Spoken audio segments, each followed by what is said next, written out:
Steve, how you doing, man? This is our first in-person, not in-person meeting. I guess first face-to-face. Yeah, yeah. This is my first a friend through a friend conversation. Most people I've talked to so far are people that either I've known for a while or know of, but you are my first. So it's sort of that 6 degrees of Kevin Bacon sort of situation, Yeah. but there's only a couple degrees. But nice to meet you. I'm excited to learn more about you. And you're one of those people in Southwest Michigan that some of my friends have said, well, you got to talk to this guy. So I hope you live up to that reputation. But it sounds like just from what I'm hearing from other people that you certainly do. But I do want to start out with first, I do know your name. Your name is Steve. Where'd you come from, Steve? Well, Johnny, I came from Chelsea, Michigan. Okay. And before I get into that, though, I do want to say thank you for having me. It's an honor to be here. I feel like I'm talking to my radio right now, so it's a bit of a mind-blowing experience. But yeah, this is cool. That's great. So yeah, came from Chelsea, Michigan, and my wife is originally from St. Joe. Okay. So after living a couple years in Chicago together, we kind of put down some roots here, and it's been great. That was what, 2014, 2015? 2014, 2015. So Chelsea, Michigan, remind me, and for Oh, yeah. people that are that know Michigan, show me on the hand where, for people that don't know where Chelsea, Michigan is, where it is. Just past that bottom middle crack towards the thumb. Towards the so middle. It's by down Over here somewhere. All right. Yeah. It's by Ann Arbor. If Okay. Ann Arbor had suburbs, Chelsea would be kind of a suburb of Ann Arbor. 159 on I-94. Perfect. So what was it like growing up in Chelsea, Michigan? Really similar to what I imagine it was like in St. Joe. Similar sized town, similar type of community. We just didn't have the lake, but we did have Ann Arbor and the University of Michigan to go run around on campus and see what was going on, get in trouble, that kind of thing. Now, you went to you went to the local high school there. Are you? From what I hear, you're a sports fan. You're a sports guy. I am a sports fan. Yeah. So mainly hockey, from what I hear. But what was it like growing up? Did you play all kinds of different sports to try them out, or did you realize that there was a certain one that this is my thing? Well, I did play all the sports growing up besides basketball. Yeah. My buddies will tell you that's not my forte. But yeah, I played soccer, baseball, football, but hockey was my bread and butter, and played on kind of a couple of travel teams out on the east side of the state, and that is something that I still enjoy doing, although less traveling. But yeah, still play once a week in the men's league, and that's my thing. Was hockey a big thing in Chelsea, in that area? Because you said it's kind of like growing up here in St. Joe, but hockey, I think for this area, seems to be on the infant stage of things are starting to really pick up. Now we're really starting to get people and kids starting to play a sport like hockey, which I wish, being, a short guy that has some good hand-eye coordination, but I never learned how to skate. So I always thought, oh, well, I could do like a floor hockey or something like that. But what was the sport of hockey like on the other side? Because being closer to Canada, being closer to Ann Arbor, where Michigan has always had a pretty solid hockey program, was that more of the sport over on the other side of the state? Well, it's actually funny, the way that things were happening at the time in Chelsea was really similar to where things are at right now in St. Joe, where we were in a bit of a Bermuda Triangle dead zone in terms of hockey, where there were rinks a half an hour east, a half an hour west, but nothing really right around us. and none of the local high schools had teams yet. Maybe there was a kind of a union club team similar Yeah. to what LSJ has. And they raised the funds, they built this rink, and it's really been a, I don't know, cornerstone, to use a Hmm. buzz term, of the Sure. community. And now there are, I think, 5 local high schools that have varsity teams that skate out at that rink, and it's a big thing. It's a big Yeah. community draw. And so I told that story, I guess, at the town hall meeting Hmm. when they were considering and weighing their options for the rink here, Yeah. in St. Joe Stevensville Yeah. over on Glenlord. And I don't know, it's funny to kind of see that develop, and hopefully I'm sure that's going in that direction. But there's a lot of people that Hmm. are in your situation where, like, man, hockey's actually a really cool thing, Yeah. and hopefully more kids can get involved, because now that's here. And it was really similar, because Grand Rapids has a lot of hockey, South Bend Hmm. has a lot of hockey, Chicago has a lot of hockey, but here we are in that kind of triangle Yeah. type of dead zone. And so, anyways, back to Chelsea, it was just sort of coming up in our town, and some of my buddies played on the high school team, as it was just kind of developing and blossoming, and they had a great experience. And yeah, so that's kind of how it was in Chelsea when I was growing up. Yeah, and then obviously being closer to Detroit and the Red Wings and their, obviously their success, and everybody wants to be a Red Wing in the state of Michigan. But let me ask you this before we really continue: you spent some time in Chicago and you spent some time and growing up in that other side. What team are you a fan of, No Blackhawks question. or Red No Wings? question. No question. Red Wings for Red for Wings. sure. Red Wings for life. Absolutely. Okay. Okay. So, and that's the great part about is hockey is such a fun sport to watch, and it's one that I feel like you can pick up at any age.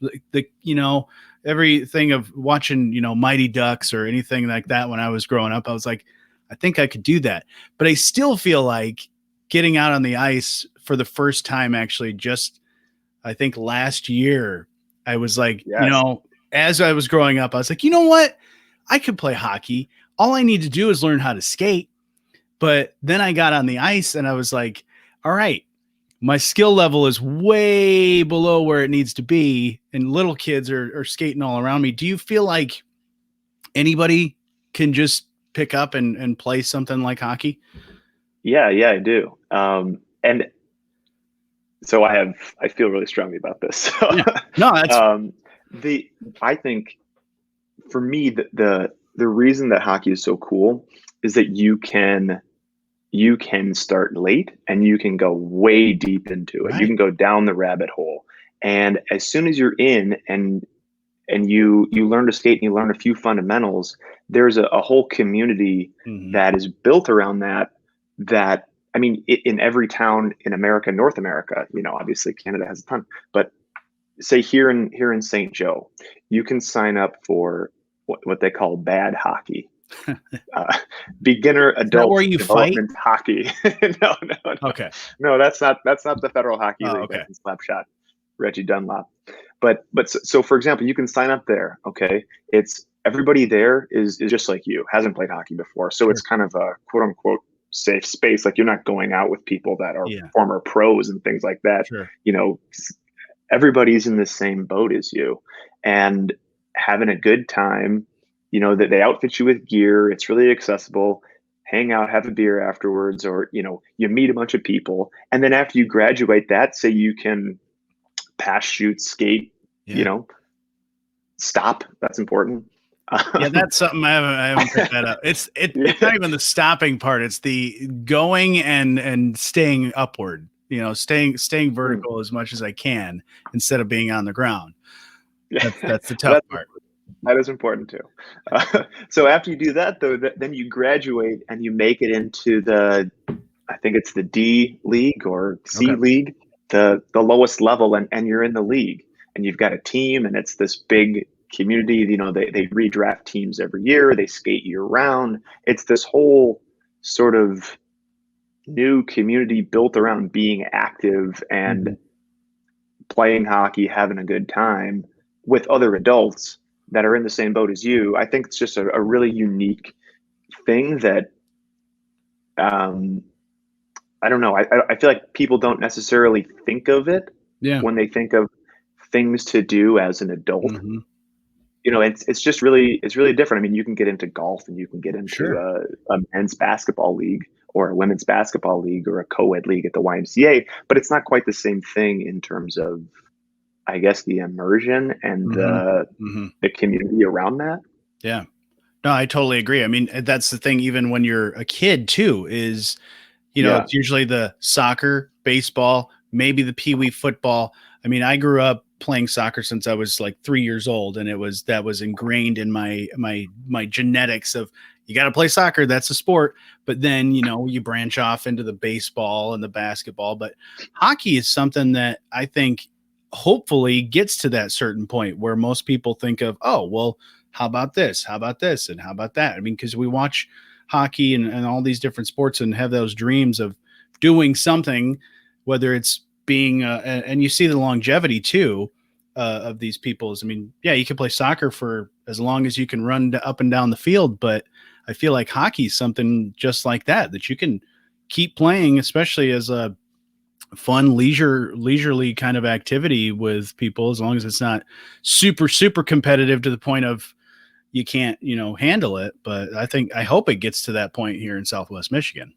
Yeah, and I think it will. I think it's actually there. I mean, Yeah. what people don't think of when they think of hockey is the longevity and the lifetime enjoyment aspect Hmm. of it, I guess. I know that I'm kind of on a soapbox now, but I warned you. But but you know, people think of long-term longevity Yeah. sports and they think of golf or tennis or things like that. But with hockey, it's a team sport that you can play until you're 75 Yeah. or more or older. Um, and unlike football, baseball, the they're not over when you turn Hmm. 19 for 99% of people, unless you play college baseball. And then after, okay, now you're 22. And it's really hard to find a hardball league. Softball is a far cry Sure. from uh, from baseball, Hmm. and football, flag football, is a far cry even further from what you played in high school. Yeah. But playing hockey, just removing the contact out of it, which is for the most part what people do after they Yeah. play at a high level or just grow up and turn 25. It doesn't change the game that much. Just the true kind of essence. You're still pass, shoot, score, all that. Now, did you So fall in love with hockey because you were good at it, or because of where you lived, or was it just from just your love of that team aspect because you're passionate about it, but or were you good at it? Like what made you say hockey? yeah, I love hockey, hockey for life. Because I mean, I'm that way with football and baseball, but it's a combination of I was okay at it, but I also love. I'm a Chicago fan, so my Bears and my Cubs for life. Nothing's going to change my love for those, but that appreciation too of having played those sports are another reason why I'm like, yep, those are my things. So what made hockey your passion? well, yeah, I guess I was pretty good at it, especially when I was younger. Yeah, You were kind of one of the only, uh, people that were picking it up quickly, and that's kind of the sure. case across the board, and especially with hockey, because if you can learn to skate, then you have a leg up because Yeah. the mode of transportation is foreign to most people. um, and so, yeah, I mean, I got started really young. I got started at like 4 years old. My dad had played hockey his whole life, and that made it easy. Yeah. Uh, Easy to fall in love with it, that is. And then, just continuing to play, doing pretty well. Not, I wasn't by any means, an all-star on every team I played on, but I was good enough to enjoy it and really, really liked um, the team aspect. And I think hockey well, I mean, you get this in any sport, but going to tournaments and aging up with the same group of Yeah. players and parents is, I think, a special thing that a lot of people enjoy, and certainly myself. Yeah, you certainly get that, especially even around here with soccer and Yeah. basketball. Some basketball leagues of doing that, and then high school sports. But you've turned that passion into a business that we'll talk about in a minute. But like I said at the beginning, is that we have met through a series of friends, and my friend Ryan has said that I need to have you talk about something that is interesting. Just from what he says, I need to talk to you about is you took an RV to either Canada or New York for some big outdoor hockey event. What is this story about? Okay, so this story is our trip, and I wish it was New York because that would have been closer, and I wish it was Canada because that would have been closer. But this was to New Hampshire, Okay, New and Hampshire. so this was on Google Maps 14 hours, but not in an RV through the snow. When you have to reroute to swing through Boston to pick up two more bodies. So this was lengthy. It was a leave at dawn, get there at 4 a.m. Mm-hmm. type of day. Um, and we were heading to the Barstool Pond Hockey tournament, and we ended up partnering with Barstool for this big pond hockey event. It was in Lake Winnipesaukee, Oh, New say Hampshire. that 5 times fast. Exactly. It's exactly. Um, so so Barstool was throwing this event. They had heard of us. We kind of had some mutual friends. They reached out, and they were looking for jerseys, and we were all over it. We're big fans of their hockey podcast, especially, and I mean that's kind of the biggest thing in hockey in terms of media right now.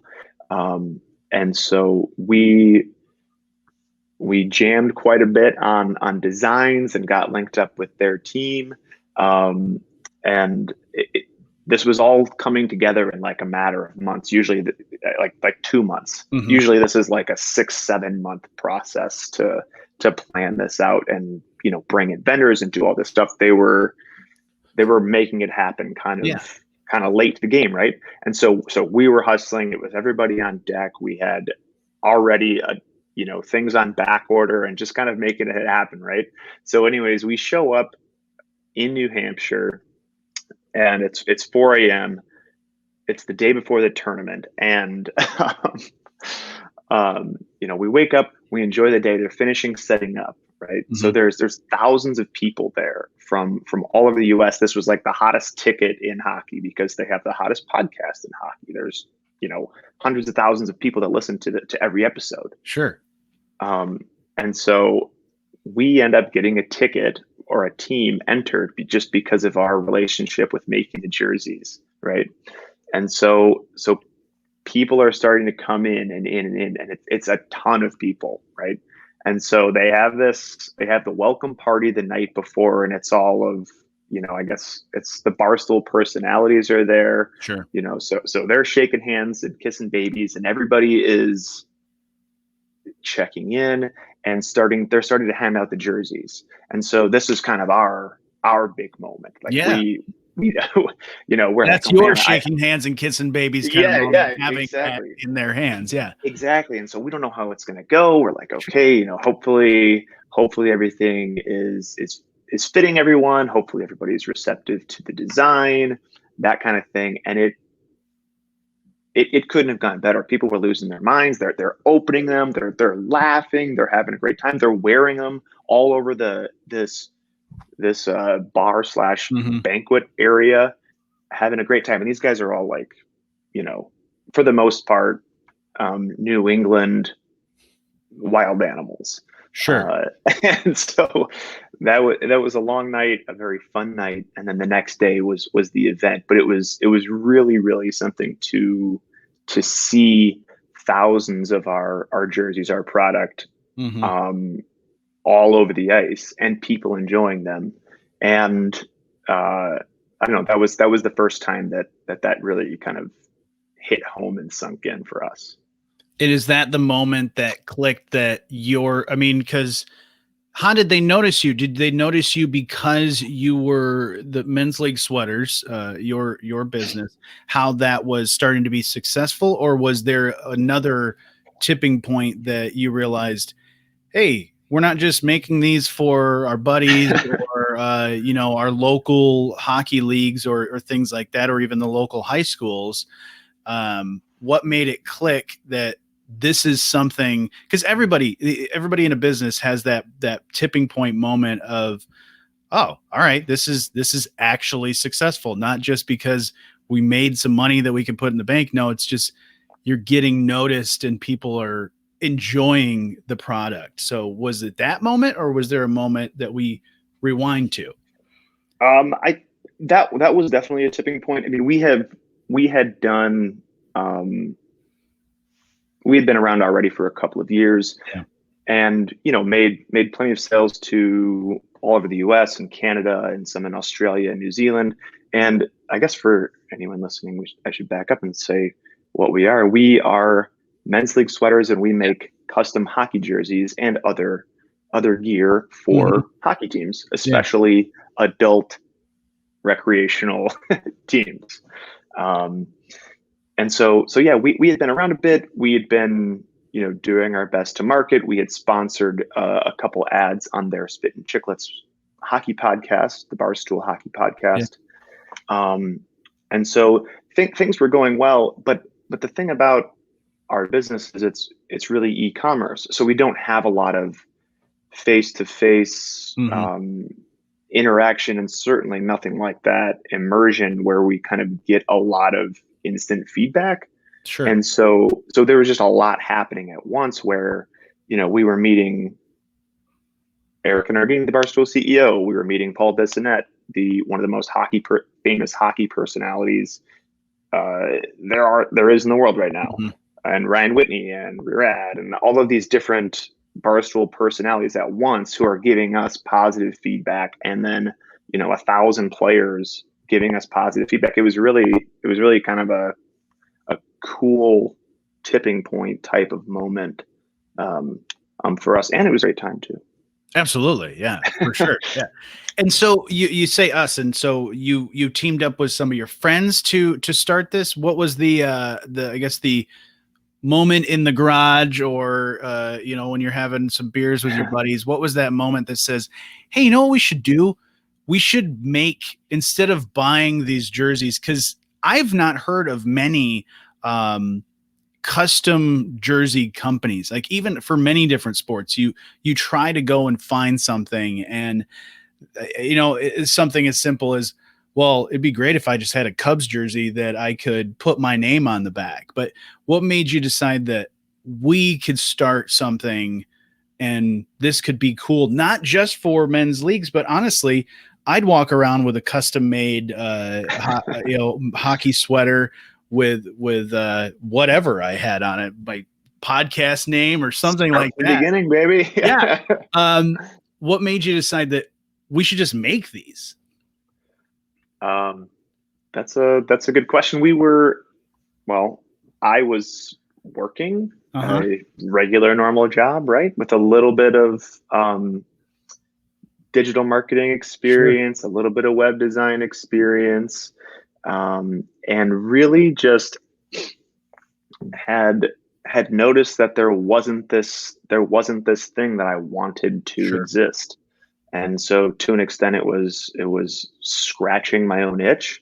And to an extent it was wanting to have a business. I just, especially at that point in my career, I just found myself looking around and seeing other people that were able to pull that off. Sure. And I mean, that's always been something that's appealed to me, be it e-commerce or even if you have a service business, a paving business, just something to kind of call your own and grow and manage. I was really drawn to that. And so I guess those kind of two things three things contributed to that, but it wasn't really like a major launch or anything like Mhm. that. It was propping up a website and putting it up in front of a couple of people after sourcing some product and just kind of trying it out and Yeah. iterating. It wasn't something by any means that was polished Mhm. to begin with. It was just, hey, let's put this out there and see if people dig it, Yeah. because we certainly do. Sure. And it I remember conversations with friends, with hockey people that know the culture and the market or what have you, and saying them telling me just straight up like, hey, I don't think that that's really Mhm. something that people will pay for. I don't think that there's enough um, players that are doing that. Yeah. And I guess you have to find out, and there's only one way to do that. And Absolutely. so now here we are. We're 5 years later. We've outfitted um, 75,000 plus players in 8 countries, and we're kind of rocking and rolling and loving every minute of it. And so you live in St. Joe. And so I'm sure there's Yeah. people that Mhm. are listening that live in St. Joe. They're like, wait, there's a guy that does this in St. Joe. Like I could have my own if I wanted to, or do this. Um, okay. So why did you choose to live in St. Joe and instead of Uh, like having, say, an office in a big city or somewhere, or even, on the other side of the state near Hockey Town? Why St. Joe? well, my wife's from here, Yeah, and it's a great place by the lake, absolutely. and the internet goes everywhere. It goes just as easily to St. Joe as it does to Detroit or Chicago or you know any place in between. Now, were you married when you started this business, or I was not yet. okay? Was she your girlfriend at the time or fiance? Because did Yeah, she try to tell we're you, hey? Because you said you left a job, a regular job that's probably paying the bills, and you decide to do something like this. Did she say this is a good idea or try to steer you away at any point? well, I think we both wanted to mitigate the risk, Okay, so yeah, to speak. But of course. it's something. I mean, I don't know. E-commerce is a kind of a crazy enough thing to where there's Hmm. not a ton of risk there. There's not a ton of initial investment to prop up the website and Hmm. kind of get some ads rolling, um, and see where that takes you. Sure. It wasn't a brick and mortar business that Hmm. required buying a pizza oven Sure.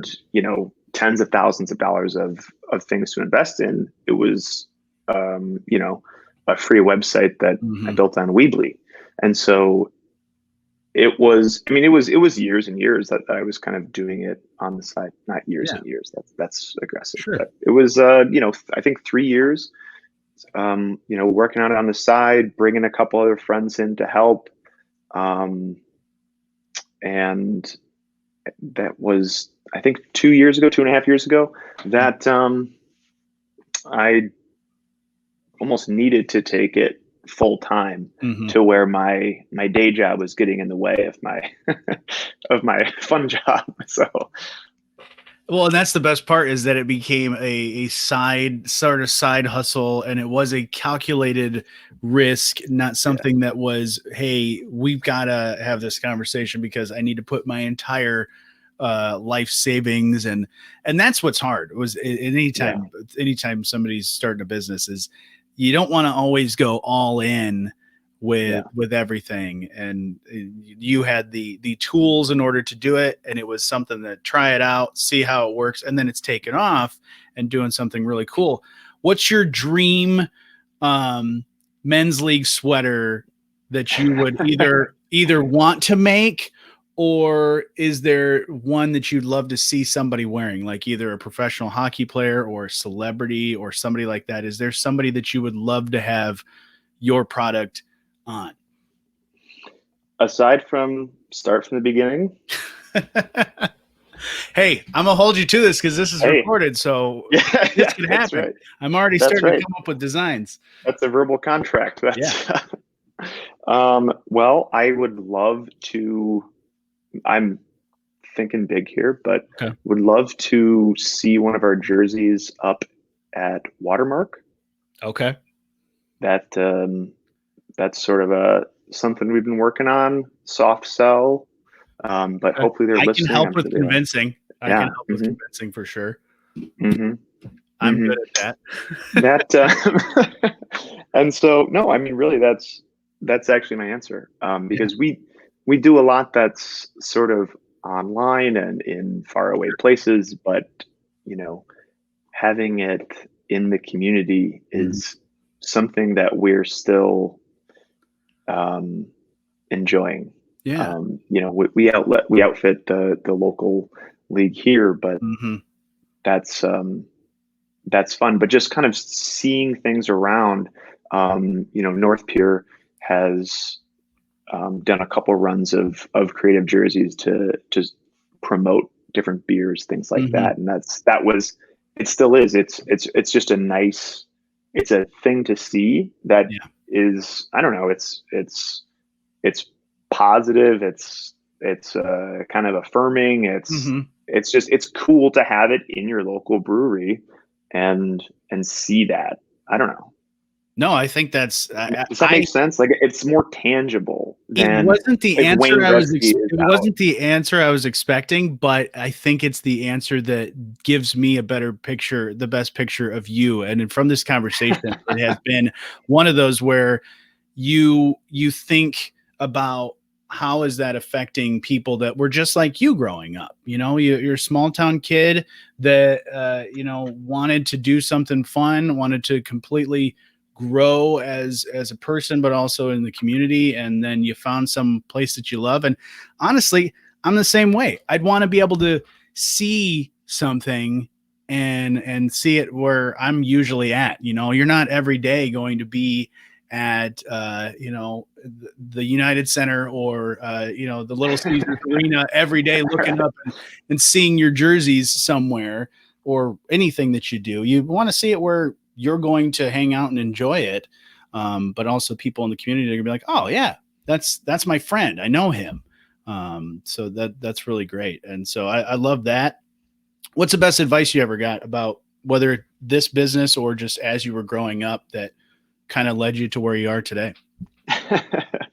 um, well, I would say the best advice I got was to read The 4 Hour Work Week by Tim Ferriss Ah, and Shoe Dog by Phil Knight and Made to Stick. What's that? The Heath Brothers. okay. Honestly, like those were that was the best advice in terms of business wise, Hmm. or just like trying to figure things out and connect those dots to Yeah, make an idea happen. absolutely. I Um, like that. What about if you were writing a book? Because you're getting great advice about either business or no, no, life. no, no, And those, if you were to write no, a no. book, what would you call it? I have a lot to learn before I start giving people advice. That's for sure. Um, maybe one day when it's all said and done, but but I don't know about that yet.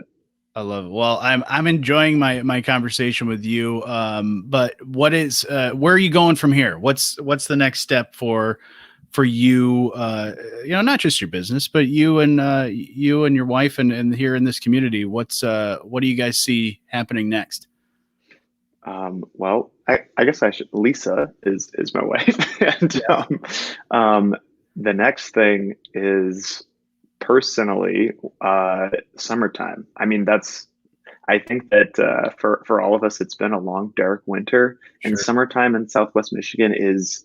I mean, it's one of the best places to be in America, and so I mean, it sounds weird to say that I'm just looking forward to summertime, but really, like mailing it in on a Friday afternoon and going to the beach instead is something that's pretty special. Absolutely. What about? Tiscornia Beach on a September Friday afternoon, Yep. 2 p.m. It's pretty hard to beat, right? Absolutely. What about products? I mean, you're thinking summer. What are there any summer products that are offshoots? Because that's the thing is many businesses, they have there's things that they're doing, but you have little offshoots of different products. So are there any random product ideas that maybe you have come up with to maybe be a more of a year-round type product that people think about? That's a good question. The only kind of new thing that we have going on that's pretty big for us is actually a new brand that Okay, is geared more towards, I guess you could call it serious hockey. Youth hockey, sure. high school hockey, college hockey, junior hockey. It's called Rockwell Hockey, and Hmm. it's everything that we've learned from doing men's league sweaters and doing it for more competitive. Less Sure. fear, more getting after it in a Yep. serious way. So it's on ice stuff. It's training gear. It's travel gear. Think tracksuits and winter coats and duffel bags and hockey bags and also your jerseys and uniforms and things like that. So that's something that in the summertime, in the warmer months, we're going to be really rolling out because that's kind of the buying Yeah. season. Yeah. So yeah, that's kind of the next foray for us. Yeah, I was even thinking, that leisure home work from home wear or something like Okay, that. now Because you're yeah, the talking. men's league sweater, yeah, you have that hanging around with your buddies, just wearing a hockey sweater, and then yeah, like you said, that competitive aspect, the jersey is going to be possibly different. But I'm thinking work from home leisure wear. I Sign me like up the for sound that. of that. I think That that's Yeah, we should have been on that from the whole pandemic. That would yeah. have been perfect. We should have had this conversation a long time ago, Steve. But I look forward to more conversations with you in the future, and I'm glad that we finally have met, and we have met through friends. But I think in this half hour, we have now become friends. That's beautiful, Johnny. Does that I sound like concur. I can we concur. handshake on that one? All Yes, right, we can. perfect. Well, thank you so much, and we'll talk to you again soon, Steve. Hey, thanks, Johnny. We'll see you.